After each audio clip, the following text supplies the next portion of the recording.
वदिष्यामि तन्मामवतु तद्भक्तारमवतु अवतु माम् अवतु भक्तारम्। ॐ शान्ति शान्ति शान्तिः। ॐ भद्रं कर्णेभिः शृणुयाम देवाः भद्रं पश्येमाक्षभिर्यजत्राः स्थिरैरङ्गैस्तुष्टुवांसस्तनूभिः व्यशेम देवहितं यदायुः। स्वस्ति न इन्द्रो वृद्धश्रवाः स्वस्ति नः पूषा विश्ववेदाः स्वस्ति नस्तार्क्ष्यो वरिष्ठनेमिः स्वस्ति नो बृहस्पतिर्दधातु। ॐ शान्ति शान्ति शान्तिः। ॐ सहनावतु सहनौ भुनक्तु सह वीर्यं करवावहै तेजस्विनावधीतमस्तु मा विद्विषावहै। ॐ शान्ति शान्ति शान्तिः। उपस्थित भाग्यवान श्रोता वृंद,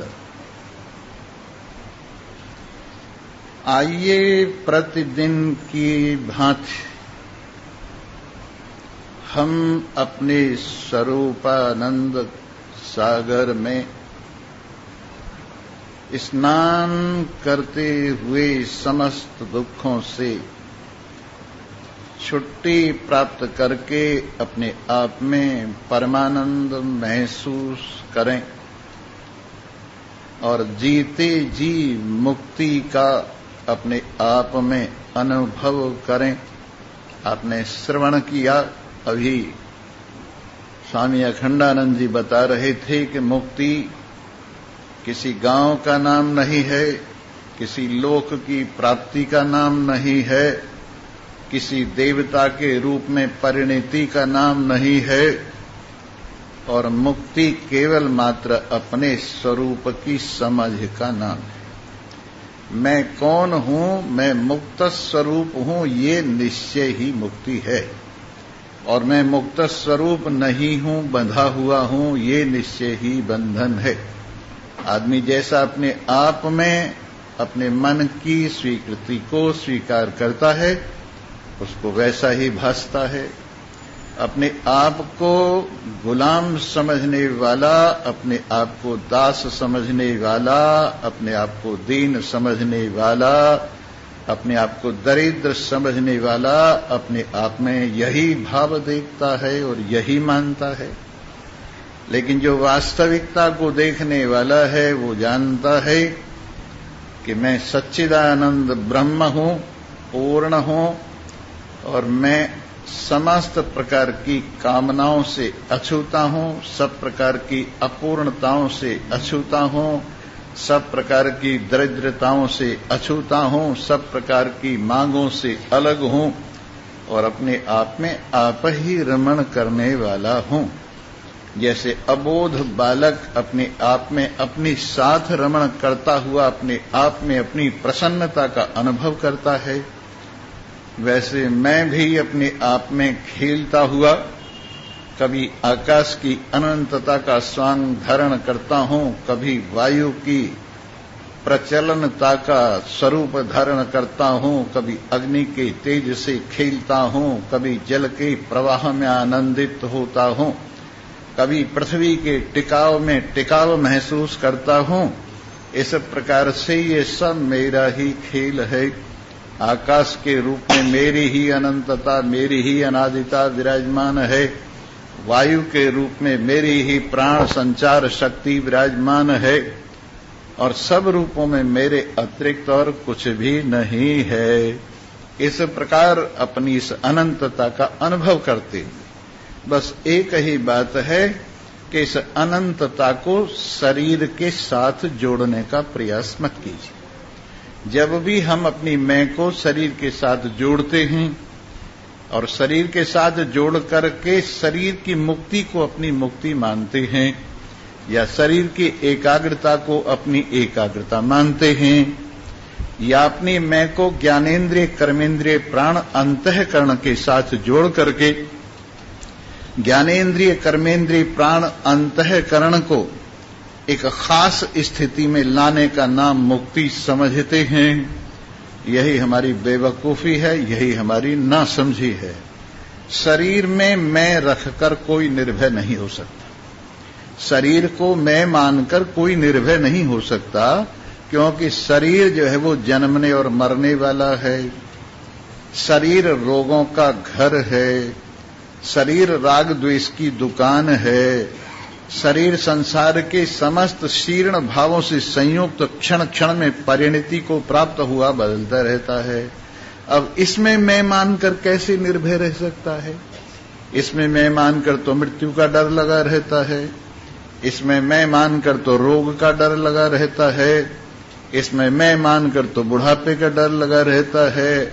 इसमें मैं मान करके तरह तरह की व्यथाएं अपने आप को चिपट जाती हैं। लेकिन हां, जिसकी मैं शरीर से ऊपर उबर गई है, अपने आप को जो शरीर नहीं मानता है, वो सारी अला बलाओं से छुट्टी पा जाता है। जैसे जन्म से छुट्टी पा जाता है, मरण से छुट्टी पा जाता है, रोग से छुट्टी पा जाता है, बुढ़ापे से छुट्टी पा जाता है और वर्ण आश्रम और उनके नियमों से छुट्टी पा जाता है, स्त्री और पुरुष भाव से छुट्टी पा जाता है, संसार के सारे नातेदारी से छुट्टी पा जाता है और सब कुछ से, जो कुछ शरीर के साथ जुड़ा हुआ है, उससे छुट्टी पा जाता है जब ये अनुभव करता है कि मैं शरीर नहीं हूं। इस प्रकार से ये हुई मुक्ति। मुक्ति माने शरीर की सारी जितनी भी शरीर के आश्रित कल्पनाएं हैं उन सब से छुट्टी पाना, ये अपने स्वरूप में स्थिति मुक्ति कहलाती है। इसी प्रकार ज्ञानेंद्रियों को अपने साथ जोड़कर शब्द स्पर्श रूप रस गंध से संयुक्त होकर आदमी सुखी होना चाहे कि सदा शब्द मेरे अनुकूल ही मुझे मिलता रहे, स्पर्श रूप रस गंध सदा ही मेरे अनुकूल रहे, तो ये भी संभव नहीं है। सदा बदलते हुए संसार में शब्द क्षण क्षण में बदल रहा है, स्पर्श क्षण क्षण में बदल रहा है, रूप क्षण क्षण में बदल रहा है, रस क्षण क्षण में बदल रहा है, गंध क्षण क्षण में बदल रहा है। तो इसके परिवर्तन में आपको राग और द्वेष की भावना सदा बनी रहेगी।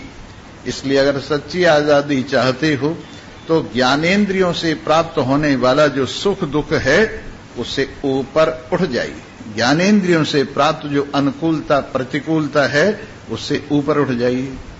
उसी प्रकार कर्मेंद्रियों के साथ जुड़कर यदि हाथ की क्रिया को ही अपनी क्रिया मानता है, पैर के चलने को ही अपना चलना मानता है, वाणी के बोलने को ही अपना बोलना मानता है और उपस्थ के भोग को ही अपना भोग मानता है, गुदा के त्याग को ही अपना त्याग मानता है, तो इससे तो कभी भी आराम मिलने वाला नहीं है। क्योंकि हाथ जो है ऐसी इंद्रिय है, कुछ न कुछ विकृति इसमें होती रहती है। उसी प्रकार पैरों में भी सदा विकृति बनी रहती है, उसी प्रकार वाणी में भी सदा विकृति बनी रहती है और गुदा और उपस्थ में सदा विकृति बनी रहती है, क्योंकि पांच भूतों के विकार हैं। जो स्वयं ही विकार हैं वो विकृति से छुट्टी भला कैसे पा सकते हैं? और आप भी इनमें मैं डालकर भला विकृति से छुट्टी पा सकते हैं क्या? अगर पांचों कर्मेंद्रिय और उनके धर्मों को आप अपने से अलग समझते हैं तो आप मुक्त हैं, यही मुक्ति कहलाती है। और अपने सिर पर कर्मेंद्रिय और उनके धर्मों को लेकर के कोई मुक्त नहीं हो सकता। उसी प्रकार से मन बुद्धि चित्त अहंकार ये भी अंतःकरण आपसे अलग है, पांच भूतों से ये भी प्रकट हुआ है। पांच भूतों के अपंचीकृत भूतों के सम्मिलित सतोगुण से अंतःकरण प्रकट हुआ है, इसलिए अंतःकरण भी विकारी है। मन सदा एक रस नहीं रहता है, कभी कुछ सोचता है, कभी कुछ सोचता है, कभी कुछ सोचता है। बुद्धि सदा एक रस नहीं रहती है, कभी कुछ विचारती है, कभी कुछ जानती है, कभी कुछ जानती है। चित्त भी विकृत रहता है, कभी कुछ याद करता है, कभी कुछ याद करता है, कभी कुछ याद करता है। अहंकार भी हर वक्त सांप की तरह से तरह तरह की फुंकारें मारता रहता है, कभी ज्ञानी के रूप में फुंकार मारता है, कभी भक्त के रूप में फुंकार मारता है, कभी कर्मकांडी के रूप में फुंकार मारता है, कभी तीर्थ यात्री के रूप में फुंकार मारता है, कभी दानी के रूप में फुंकार मारता है, कभी और तरह तरह के अहंकार की जो फुंकारें हैं उनके साथ जुड़कर भी आप शांति प्राप्त नहीं कर सकते। लेकिन जब आप मन बुद्धि चित्त अहंकार इन चारों के धर्म से अपने आप को अलग समझते हैं तो मुक्त ही हैं। वैसे ही 5 प्राण और 5 अपान ये भी सदा संचरित संचालित रहते हैं। प्राण ऊपर के हिस्से में शरीर में रहता है, अपान नीचे के हिस्से में रहता है, समान बीच में विराजमान रहता है, व्यान नस नाड़ियों में दौड़ता है, उदान से छींक हिचकी जम्हाई और बैठना उठना होता है और इस शरीर से दूसरे शरीर में उदान के सहारे ही जाया जाता है। उसी प्रकार से नाग कूर्म कृक्कल देवदत्त धनंजय ये 5 प्राण भी अपनी प्रक्रिया में लगे हुए हैं। अगर प्राणों की प्रक्रिया को अपना धर्म आप मानते हैं तो कभी भी अचल नहीं रह सकते, क्योंकि प्राण सदा चलता रहता है। सुषुप्ति में सब सो जाते हैं लेकिन प्राण तब भी चलता रहता है। अगर प्राण मैं हूं ये सोच करके आप रहेंगे तो सदा ही हलचल में रहेंगे, लेकिन जब ये समझेंगे कि मैं प्राण नहीं हूं तो आप मुक्त हो जाएंगे। तो इस तरह से मुक्ति क्या है? अपने से अलग जो कुछ भी आपने अपने साथ जोड़ा हुआ है, अपने से अलग अपने साथ जो कुछ भी तुमने मिलाया हुआ है वो एक तरफ कर दीजिए और मुक्त हो जाइए। अपने आप में एक जरा सा कण भी जो पर भाव है, पर स्वभाव कर्माणी, दूसरों के स्वाभाविक जो कर्म हैं वही बंधन का हेतु हैं। तुम्हारा कोई काम नहीं है, केवल मात्र तुम दृष्टा हो। सब काम प्रकृति स्वयमेव कर रही है। शरीर में बैठकर प्रकृति अपने आप काम कर रही है, संसार में बैठकर प्रकृति अपने आप काम कर रही है। और प्रकृति क्रियमाणानि गुणः कर्माणि सर्वशः अहंकार विमूढ़ात्मा कर्ता अहमिति मन्यते। जो प्रकृति स्वयमेव ही तुम्हारी हाजिरी से, तुम्हारी उपस्थिति से सारा काम कर रही है। ये प्रकृति स्थूल शरीर के रूप में काम कर रही है, ये प्रकृति सूक्ष्म शरीर के रूप में काम कर रही है, ये प्रकृति कारण शरीर के रूप में विराजमान है, ये प्रकृति बाहर भी स्थूल जगत के रूप में काम कर रही है, ये प्रकृति सूक्ष्म जगत के रूप में काम कर रही है, ये प्रकृति कारण जगत के रूप में काम कर रही है। तो बाहर भीतर जो कुछ हो रहा है वो प्रकृति से हो रहा है। सतोगुण सतोगुण में बढ़त रहा है, रजोगुण रजोगुण में बढ़त रहा है, तमोगुण तमोगुण में बढ़त रहा है। बाहर भीतर यही आवागमन का नाम संसार है। बाहर अगर अंदर कम होता है तो बाहर से अंदर आ जाता है, अंदर ज्यादा होता है तो अंदर से बाहर चला जाता है, चाहे वो सतोगुण है, चाहे वो रजोगुण है, चाहे तमोगुण है। इस तरह से प्रकृति क्रियमाणानि गुण सर्वाणि सर्वसा, ये गुणों का ही सारा खेल है, सतोगुण रजोगुण तमोगुण का। तो ये स्वाभाविक सब कुछ हो रहा है। प्रकृति क्रियमाणानि, ये जो कर्म है प्रकृति कर रही है। अहंकार विमूढ़ात्मा, मैं करने वाला हूं ऐसा ठीक तरह से अपने आप को न समझने वाला, अपने आप को कर्ता मानने वाला, बिना बात प्रकृति के काम को अपने सिर पर लेकर दुखी हो रहा है। इसलिए हमें चाहिए कि हम दृष्टा हैं, और ऐसे दृष्टा हैं कुछ लेना न देना, मगन रहना, कुछ लेना न देना, मगन मगन रहना हो, मगन रहना, मगन रहना हो, मगन रहना, कुछ लेना न देना, मगन रहना, कुछ लेना न। 5 तत्व का बना ये पिंजड़ा, 5 तत्व का बना ये, इसमें बोले सांसों की मैना, इसमें बोले श्वासों की मैना पर मैना, इसमें बोले श्वासों की मैना पर मैना, मैं नहीं, श्वासों की मैना बोल रही है।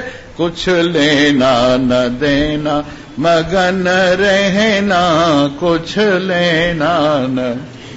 गहरी गहरी नदियाँ नाव पुरानी, गहरी गहरी नदियाँ नाव, केवटिया से मिले रहना, केवटिया से मिले रहना, कुछ लेना न देना, मगन रहना, कुछ लेना न। कह कबीर सुनो भाई साधो, संतों के चरणों में लिपट रहना, कुछ लेना न देना, मगन रहना, कुछ लेना न देना, मगन रहना।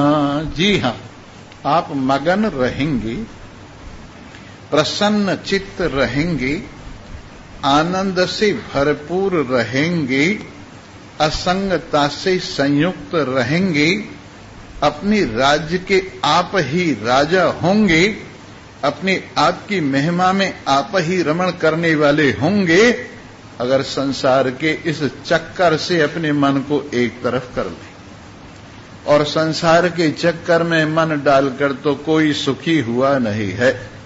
ना सुख पंडित पोथिया, ना सुख भूप भये, ना सुख ग्रह आचार में, ना सुख छोड़ गए, सुख है बीच विचार में, संतों शरण गए। ना सुख पंडित पोथिया, बड़ी बड़ी पोथियां पढ़ लो, बड़े बड़े शास्त्र पढ़ लो, उससे सुखी हो जाओगे, ये तुम्हारा ख्याल है। धृतराष्ट्र ने महर्षि सनत सुजात से एक प्रश्न किया कि एक आदमी बहुत बड़ा विद्वान है, वेद शास्त्रों के सभी मंत्रों को, सूत्रों को अच्छी तरह से जानता है, अगर उसके जीवन में वो चीज लगी हुई नहीं है तो क्या पार हो जाएगा?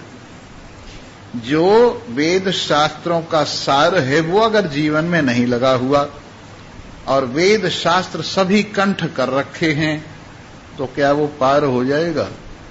तो महर्षि सनत सुजात कहते हैं कि नहीं, पार नहीं होगा।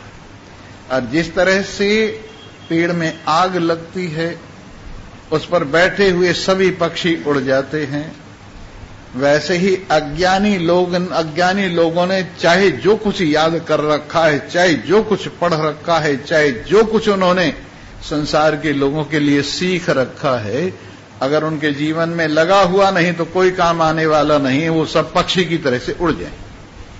इसलिए जब तक जीवन के साथ आपका ये ज्ञान जुड़ेगा नहीं, तब तक ये ज्ञान कल्याण करने वाला नहीं।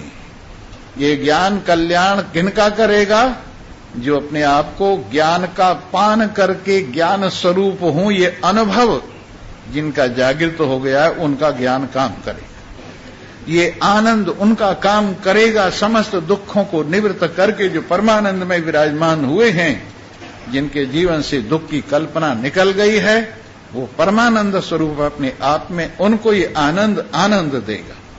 वैसे ही अस्तित्व जो मृत्यु से परे हो गए, समझते मैं शरीर नहीं हूं और अपने आप में विराजमान हो गए हैं, उनको ये सत काम करेगा। तो मैं सच्चिदानंद हूं, इस बात को समझिए और जीवन में लगाइए, निर्भय हो जाइए, निश्चिंत हो जाइए। जो कुछ हो रहा है, चाहे शरीर में हो रहा है, चाहे संसार में हो रहा है, तमाशे की तरह से देखिए। शरीर के धर्म भी तुम्हारे धर्म नहीं हैं, संसार के धर्म भी तुम्हारे धर्म नहीं हैं। तुम तो केवल असंग विराजमान एकमात्र अकर्ता दृष्टा हो।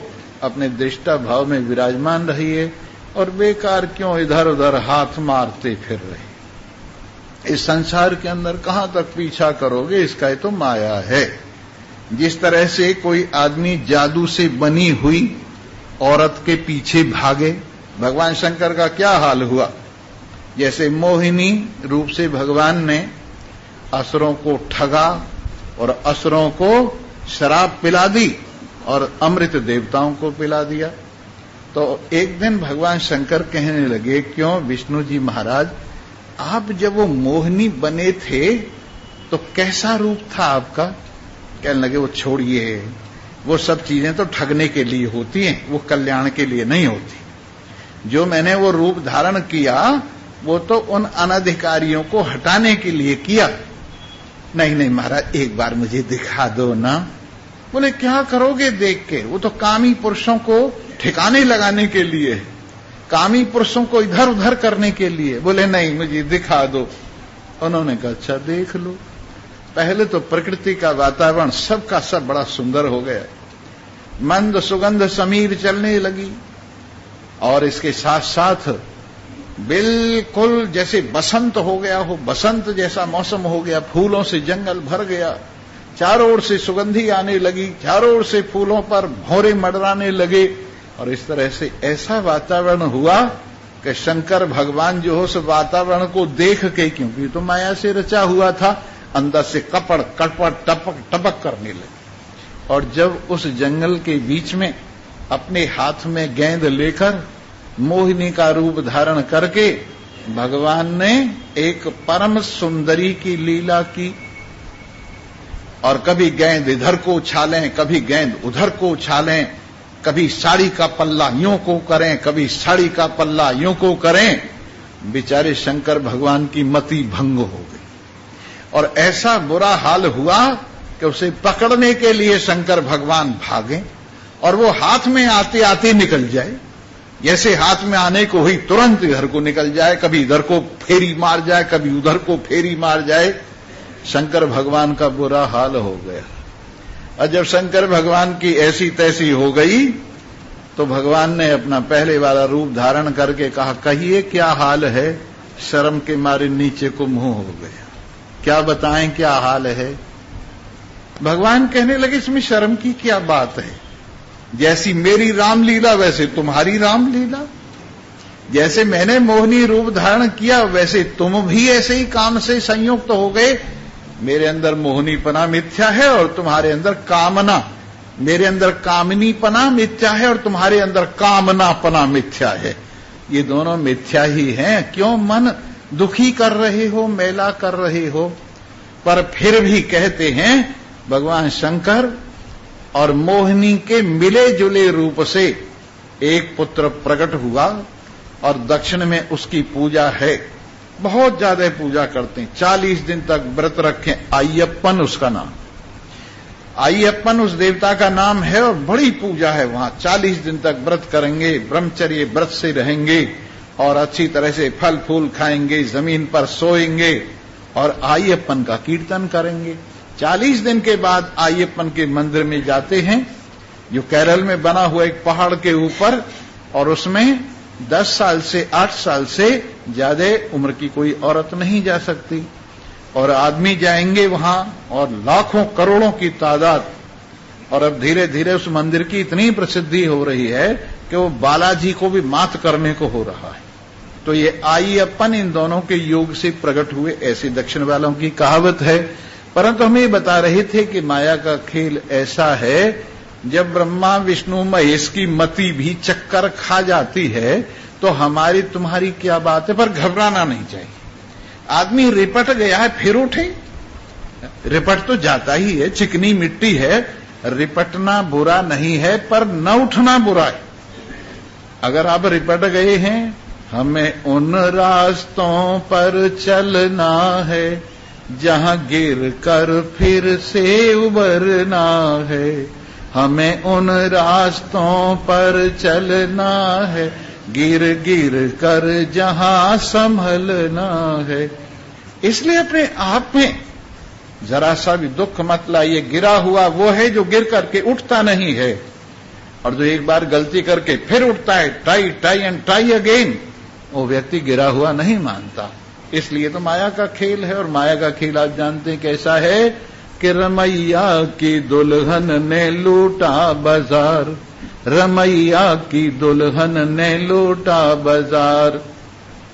शिव जी लूटे ब्रह्मा लूटे, शिव जी लूटे ब्रह्मा लूटे, नारद मुनि के परी है पिछार, रमैया की दुल्हन ने लूटा बाजार। रमैया की दुल्हन ने लूटा बाजार।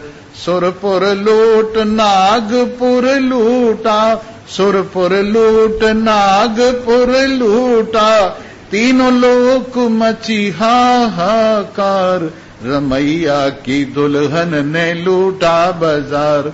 रमैया की दुल्हन ने लूटा बाजार। श्रृंगी की मिंगी करी डारी, श्रृंगी की मिंगी करी डारी, पाराशर को उदर विदार, रमैया की दुल्हन ने लूटा बाजार। रमैया की दुल्हन ने लूटा बाजार। कन फूका काशी में लूटे, काना बाती कुर तू चेला में गुर, इनके लिए कहा है। कन फूका काशी में लूटे और योगीश्वर लूटे करत विचार, रमैया की दुल्हन ने लूटा बाजार। हम तो बच गए संत कृपा से, हम तो बच गए गुरु कृपा से, नाम डोर ले उतरे हैं पार, रमैया की दुल्हन ने लूटा बाजार। कह कबीर सुनो भाई साधो, इस ठगनी से रहना होशियार, रमैया की दुल्हन ने लूटा बाजार।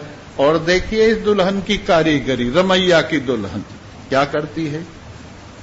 माया महाठगने हम जानी, माया स्त्री का नाम माया नहीं है। आप सोच रहे हो स्त्री माने माया, स्त्री भी माया है, पुरुष भी माया है, जो कुछ ब्रह्म से अलग है सब माया है, जो कुछ भी फंसाने वाला है सब माया है, जो कुछ भी गिराने वाला है सब माया है, और उसमें चल भी है और अचल भी है, सब तरह की माया है।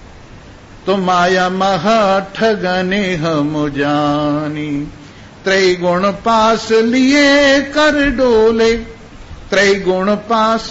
आओ बेटा, कौन से में बंधना चाहते हो? सोने की रस्सी चाहिए कि चांदी की रस्सी चाहिए कि लोहे की रस्सी चाहिए?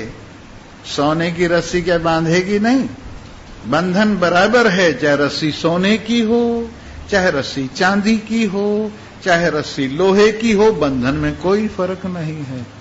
तो सतोगुण का पास भी बांधता है, रजोगुण का पास भी बांधता है और तमोगुण का पास भी बांधता है। तो त्रैगुण पास लिए कर डोले, बोले मधुरी बानी, माया महाठगने हम जानी, माया महाठगने हम जानी।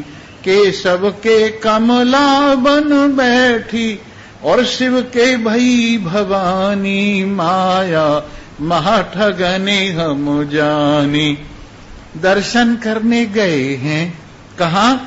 विष्णु भगवान के मंदिर में, और वहां दर्शन करते करते नजर किधर है? लक्ष्मी जी पे है नजर।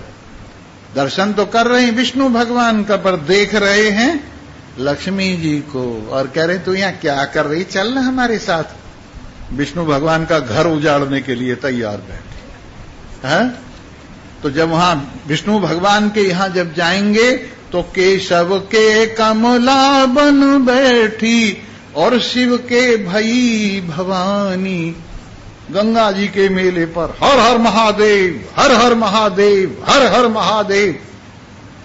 पार्वती कहने लगी बड़े आपके भक्त हैं कि हम जानते हैं जैसे भक्त हैं ऊपर ऊपर से हैं। बोले नहीं नहीं असली भगत हैं। बोले अच्छा देख, मैं कोड़ी बना जाता हूं और तू मेरे पास बैठ जा। बहुत सुंदर रूप में पार्वती पास में बैठ गई और शंकर भगवान कोड़ी बन के बैठ गई।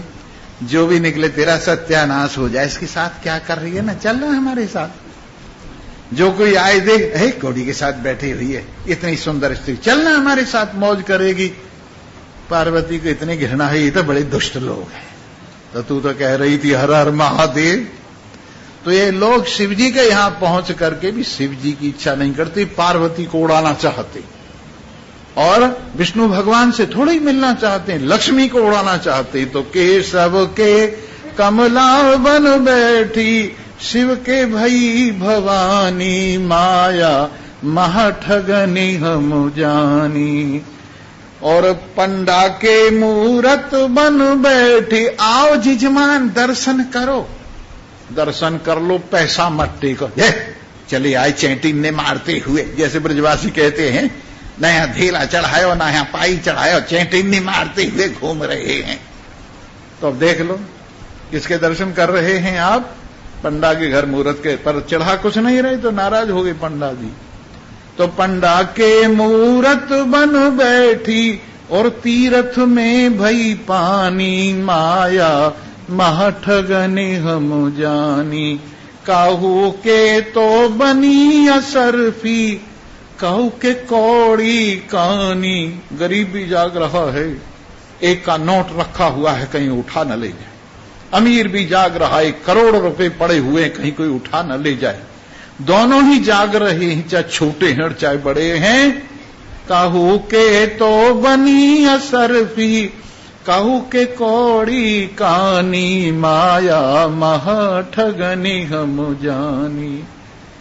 कह कबीर सुनो भाई साधो, या मैं खेचातानी, माया महाठगनी हम जानी। पर जागते रहो, जागते रहो, जागते रहो, जागने वाले का माल चुराया नहीं जाता है। जो जागता रहता है उसका माल सुरक्षित रहता है। तो बड़ी मुश्किल से जो सुमिरन की 4 पाई इकट्ठी की हैं, बड़ी मुश्किल से जो सत्संग के 2 टके इकट्ठे हुए हैं, बड़ी मुश्किल से ज्ञान का जो थोड़ा सा धन इकट्ठा हुआ है, कहीं डाका न मार देवे कोई। इसलिए जागते रहो, जागते रहो, जागते रहो। और हम कौन हैं? चौकीदार। जागते रहो, जागते रहो।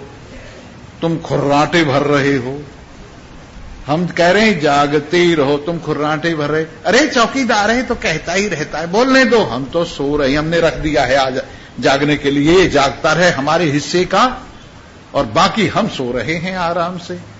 परंतु ये जगाने के लिए है, आपकी सुरक्षा के लिए तभी है जब इसकी बात मानेंगे। जागते रहो, जागते रहो। उत्तिष्ठ जागृत प्राप्य ब्राह्मणे बोधत। वेद भी कहता है उठो, जागो, महान पुरुषों के पास पहुंचो और अपने स्वरूप का बोध प्राप्त करके भवसागर से पार हो जाओ। सो मेरे मित्रों, आपके हाथ में है अपनी बात बनानी, आपके हाथ में है अपनी बात बिगाड़नी।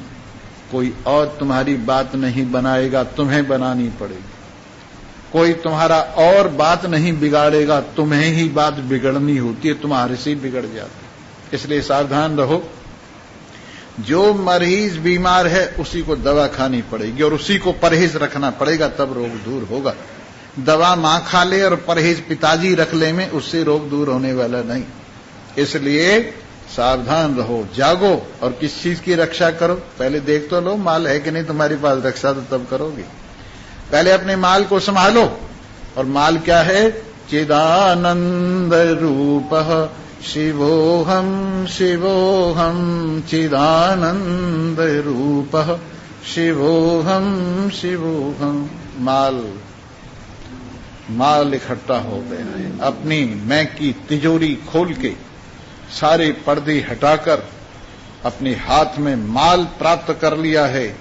और वो माल क्या है? यही चिदानंद रूपः शिवोहम शिवोहम, चिदानंद रूपः शिवोहम शिवोहम।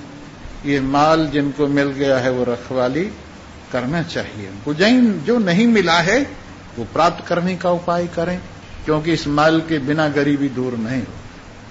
इस माल के बिना मिले आदमी की मुक्ति नहीं होती। कौन सा? अपना माल। और अपना माल क्या है? अपनी सत स्वरूपता, अपनी ज्ञान स्वरूपता, अपनी आनंद स्वरूपता, अपनी निर्विकारता, ये आपका माल है। और ये माल बड़ी मुश्किल से आपके पल्ले पड़ा है, इसलिए सावधान हो जाओ। और तुलसीदास जी की ये लाइन याद करो, अब लो नसानी अब न नसे हूं, अब लो नसानी अब न नसे हूं। राम भगत चिंतामणि पाई, राम भगत चिंतामणि पाई, और करते न खसे हूं, अब लो नसानी अब न नसे हूं, अब लो नसानी अब न नसे हूं। अब तक मैंने अपनी इस मूल्यवान आयु का व्यर्थ के प्रपंच में विनाश कर डाला। लाखों लाखों करोड़ों करोड़ों रुपए में न प्राप्त होने वाले श्वासों को मैंने यों ही विषयों के पक्षी उड़ाने में काल की नदी में फेंक, सारी आयु हाथ में रख के पानी की तरह से टपक टपक टपक करके टपक गई। हाय, मेरा सारा माल मेरे हाथ से चला गया। पर संतों की कृपा से अब मुझे अपने जीवन का मूल्य मालूम हो गया है, और अब जो आयु चली गई है वो तो चली गई है। अब लो नसानी अब न नसई हूं, अब लो नसानी, जो अब तक नष्ट हो गई सो हो गई। अब मैं इस आयु के धन को नष्ट नहीं होने दूंगा।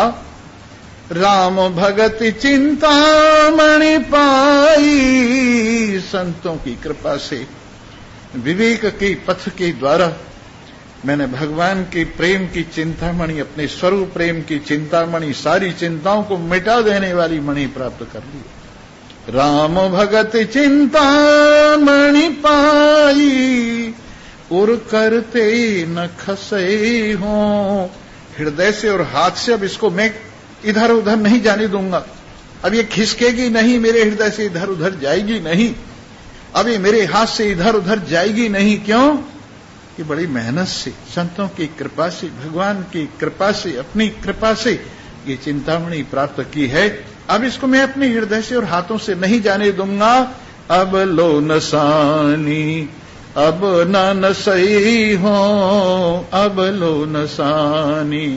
राम भगत चिंतामणि पाई, उर करते न खसे हो, अब लो नसानी रामा अब न नसई हो। ऐसी अपने स्वरूप बोध की चिंतामणि आत्माकार वृत्ति के माध्यम से आवरण भंग होकर जो अपने आप में मुझे प्राप्त हुई है, अब मैं उसको पाकर के निश्चिंत हो गया हूं और आनंद से संयुक्त हो गया हूं। ऐसे अवधूत दत्तात्रेय अपनी मस्ती में आप झूमने वाले, अपना आलंबन आप हुए हुए, परेच्छा से परम विमुक्त, स्वेच्छा से भी छुट्टी पाए हुए, ऐसे नारायण कहते हैं विपस्सितस्य रौद्रस्य मोहमूर्छा प्रदस्य च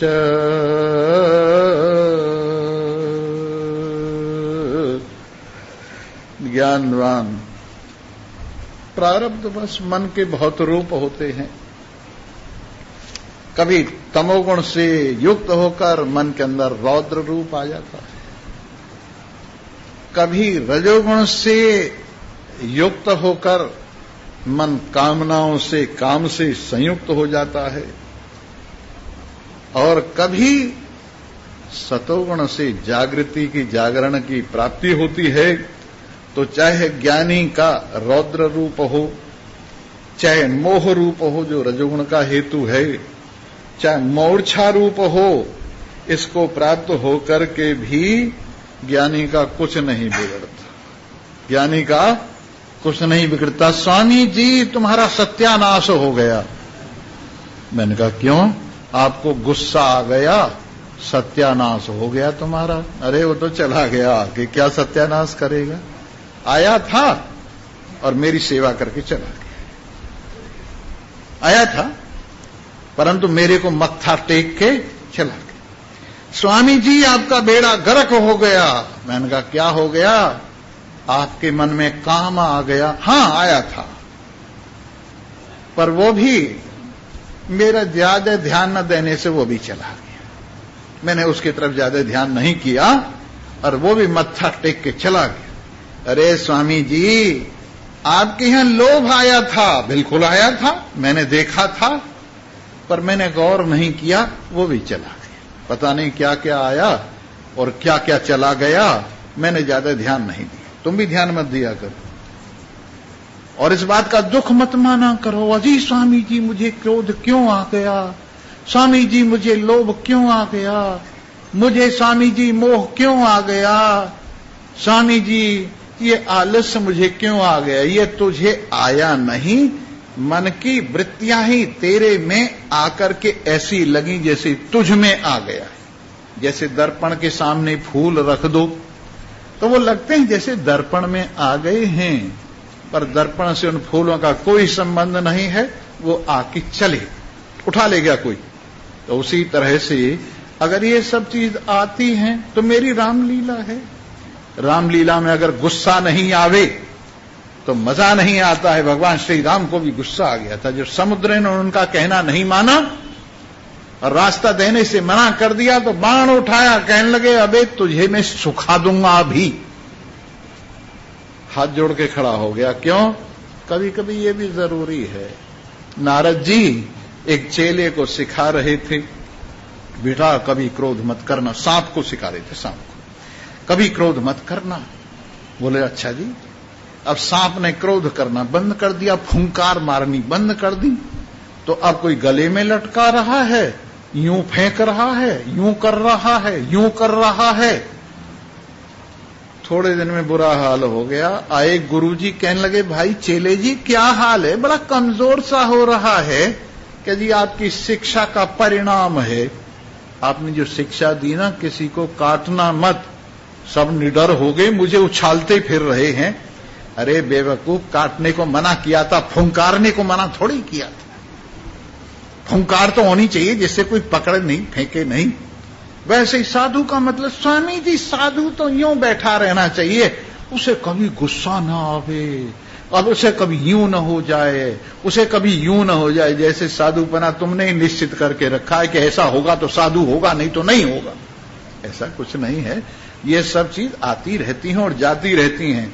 बेवकूफ इनका पीछा करता है, ना समझ उदासीनता से इनको चले जाने देता है। आती सबके घर है। जब मन है तो मन के धर्म आएंगे भी, अगर मन है तो मन के धर्म आएंगे भी, लेकिन ज्यादा गौर मत करो, असंगता का बर्ताव बरतो। और हां, तुम्हें संसार में रहना तो न किसी को दुत्कारो, न किसी को प्यार करो, पुचकारो। पुचकारना भी गलत है और दुत्कारना भी गलत है। दुत्कारने से तो जल्दी पिंड छूट जाता है और पुचकारने से लंबा साथ हो जाता है। इसलिए संसार को, जैसे कुत्ता पड़ा हुआ है काटने वाला, तो उस पर उसको न पुचकारो न दुत्कारो, चुपके से निकल जाओ। वैसे ही संसार भी ऐसा ही है, न पुचकारो न दुत्कारो, चुपके से निकल जाओ। किस किस से लड़ते फिरोगे, किस किस को इनाम देते फिरोगे, किस किस को आशीर्वाद देते फिरोगे। आशीर्वाद वाले भी बड़े विचित्र हैं। एक साधु ने नारायण हरि की है कि माई के घर पे जाकर नारायण हरि, एक रोटी उसने उठाई, पहले अपने सिर पे को घुमाई, फिर पति के सिर पे को घुमाई, फिर बच्चों के सिर पे घुमाई, फिर भैंस कट्टे के सिर पे घुमाई। लो महाराज, सारी अलाव बलाव उतार के साधु को दे। अब साधु मरता फिरे, उसकी भैंस भी जीनी चाहिए, कटड़ा भी जीना चाहिए, पति और ये वो सब जीने चाहिए। तो संसार ऐसा है, सारी अलाव बलाएं उतार के साधु को देने के चक्कर में रहता है। इसलिए उदासीनवत रहिए गुसाई, इस संसार से उदासीन ही रहवे और ज्यादा इसका ध्यान न करे। ऐसा क्यों हो गया, वैसा क्यों, चाहे पड़ोस में हो चाहे अपने मन में हो गया सो हो गया, मारो गोली सानू की। इस तरह से काम चलेगा, नहीं तो दुखी होते फिरोगे। तो ज्ञानी के लिए ये सब चीजें कोई महत्व तो नहीं रखती, क्योंकि एकमेव विनाशाय यमोगम सहजामृतम। एक ही भाव इन सबके लिए विनाश करने योग्य है अमोघ उपाय क्या है? असंगता। अमोघ उपाय क्या है? इसकी तरफ ध्यान न देना। अमोघ उपाय क्या है? इसको मिथ्या समझना। अमोघ उपाय क्या है? अपनी सच्चिदानंदता का अनुभव करना। यही स्वाभाविक अमृत है। अपने स्वरूप में टिकना यही स्वाभाविक अमृत है। और बाकी सब तो ये स्वामी जी ऐसा कर तो कोई जादू मंत्र है, मेरा पति मेरे काबू में हो जाए, किसी औरत की तरफ झांके ही नहीं है। स्वामी जी मेरी पत्नी मेरे काबू में हो जाए, ऐसा कोई मंत्र आपके पास? पता नहीं क्या क्या मंत्र मांगते हैं। क्यों स्वामी जी लक्ष्मी वाला मंत्र आपके पास है? भाई मेरे पास कोई मंत्र नहीं है। मेरे पास तो यही मंत्र है, ब्रह्म सत्यम जगन मिथ्या जीवो ब्रह्मैव न परः। केवल ब्रह्म सत्य, सारा जगत मिथ्या है और ये जीव ब्रह्म से अलग कुछ नहीं है। यही मंत्र है। और ये मंत्र सारे दवाओं की, सारे दुखों की एक दवा है। मेरे सारे दुखां दी दारू एक पुड़ी राम नाम दी। मेरे सारे दुखां दी जादू एक पुड़ी राम नाम दी। ऐसा ये उपाय अपने स्वरूप में विराजमानता वाला अपनाओ और मौज उड़ाओ। भजन तो मैंने बहुत सुना दिए, नहीं सुना है क्या? एक वैसे ही सुनाई देता हूं फुटकर में। फुटकर मैंने बिना किताब के, बिना इधर उधर के। हे नसैनी बिन भाएली, कैसे पिया की अटारी चढ़ो जाए। हे नसैनी बिन भाएली, हे कैसे पिया की अटारी चढ़ो जाए। नसैनी बिन भाएली, ऊंची नीची राह रपटीली पैर नहीं ठहराए। ऊंची नीची राह रपटीली पैर नहीं ठहराए। और सोच सोच के कदम धरत हूँ बार बार डिगी जाए। हे नसैनी बिना भाएली, हे कैसे पिया की अटारी चढ़ो जाए। हे नसैनी बिन भाएली, पग पग पर पहरा बैठा है कोस कोस बटमार। और बड़ी समझ से मैं चलती हूँ, कब पहुंचूंगी परली पार। नसैनी बिना भाएली, हे कैसे पिया की अटारी चढ़ो जा। खर पर पिया बसत है सुरत जहां लहराए। हे जन्म जन्म की मैं चलती हूँ, कब पहुंचूंगी जाए। हे नसैनी बिना भाएली, कैसे पिया की अटारी चढ़ो जाए। हे नसैनी बिना भाएली, मीरा के प्रभु गिरधर नागर सतगुरु दिए बताए। मीरा के प्रभु गिरधर नागर सतगुरु दिए बताए। और जन्म जन्म की बिछड़ी मीरा है, चरण कमल गई आए। हे नसैनी बिना भाएली, कैसे पिया की अटारी चढ़ो जाए। हे नसैनी बिना भाएली। ये सत्संग ही नसैनी सीढ़ी है। इसकी 7 सीढ़ियां हैं और उनको आप सुनेंगे कल को। बोलो सच्चिदानंद भगवान। सर्वे भवन्तु सुखिनः, सर्वे सन्तु, सर्वे भद्राणि पश्यन्तु, मा कश्चित् दुःखभाग् भवेत्। ओम शांति शांति शांति। हरिओम। पूज्य महाराज जी के चरणों प्रणाम।